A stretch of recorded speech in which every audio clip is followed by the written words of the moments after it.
Hello everyone, আসসালামু আলাইকুম। কেমন আছেন সবাই? আজকে আমি ইফতারের জন্য বানিয়েছিলাম চিকেন ব্রেড রোল। তাহলে চলুন দেখে নেওয়া যাক কিভাবে আমি তৈরি করেছি এই চিকেন ব্রেড রোল। এই জন্য প্রথমে আমি একটা প্যানে পানি দিয়ে দিব, তার মধ্যে দিয়ে দিব চিকেনের একটা ব্রেস্ট পিস, দিয়ে দিব পরিমাণ মতো লবণ, 1 চা চামচ পরিমাণ গোলমরিচের গুঁড়া আর পরিমাণ মতো আদা রসুন পেস্ট। এই মশলাগুলো দিয়ে খুব ভালোভাবে চিকেনটাকে আমি সেদ্ধ করে নিব। চিকেনটা সেদ্ধ হতে হতে আমি ব্রেডগুলোকে রোল বানানোর জন্য তৈরি করে নিব। আমি বড় সাইজের একটা ব্রেড নিয়ে নিয়েছি।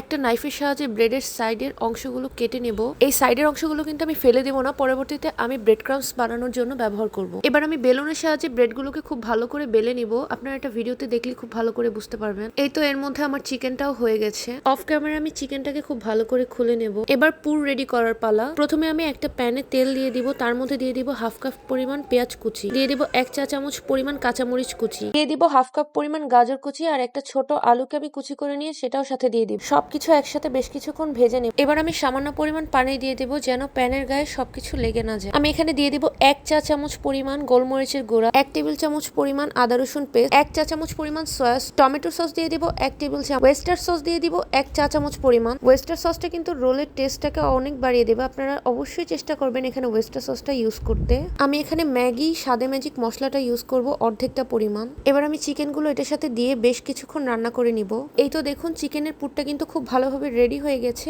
এবার আমাদের রোল বানানোর পালা। আমি এর মধ্যে অফ ক্যামেরায় সামান্য পরিমাণ আটা দিয়ে একটা ভারী পেস্ট বানিয়ে নিয়েছি, যেটা এই রোলগুলোকে সিল করতে ব্যবহার করা হবে। এবার আমি একটা ব্রেডের স্লাইস নিয়ে তার ভেতরে খুব সুন্দরভাবে পুরটা দিয়ে দিব। এবার ব্রেডটাকে পেঁচিয়ে আমি আটার পুরটা দিয়ে খুব ভালোভাবে লাগিয়ে দিব। এটা আপনারা ভিডিওতে দেখলেই বুঝতে পারবেন। এবার ব্রেড ক্রাম্ব দিয়ে কোট করার পালা। এই জন্য প্রথমে আমি একটা ময়দার পাতলা ব্যাটার তৈরি করে নিয়েছি। আমি ময়দার ব্যাটারে সামান্য পরিমাণ লবণ আর গোলমরিচের গুঁড়া দিয়ে খুব ভালো করে পানি দিয়ে এটাকে ব্যাটার বানিয়ে নিয়েছি। ব্রেডগুলোকে ময়দার ব্যাটারে চুবিয়ে আমি ব্রেড ক্রাম্বে খুব সুন্দর করে কোট করে নিয়েছি।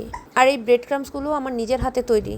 এই তো দেখুন কি সুন্দর তৈরি হয়ে গেল ব্রেড রোল। আপনারা কিন্তু ইফতারের জন্য খুব সুন্দরভাবে এই রেসিপিটি তৈরি করতে পারবেন। এটা খেতে কিন্তু খুবই মজা হয়। আপনারা চাইলে বাচ্চাদের টিফিনেও এটা তৈরি করে দিতে পারবেন। এই চিকেন ব্রেড রোলটা কিন্তু আপনারা 10 থেকে 15 দিনের মতো ডিপ ফ্রিজে সংরক্ষণ করতে পারবেন। তাহলে আমার এই রেসিপিটি আপনাদের কাছে কেমন লাগলো অবশ্যই জানাবেন। ভালো থাকবেন সবাই। আসসালামু আলাইকুম।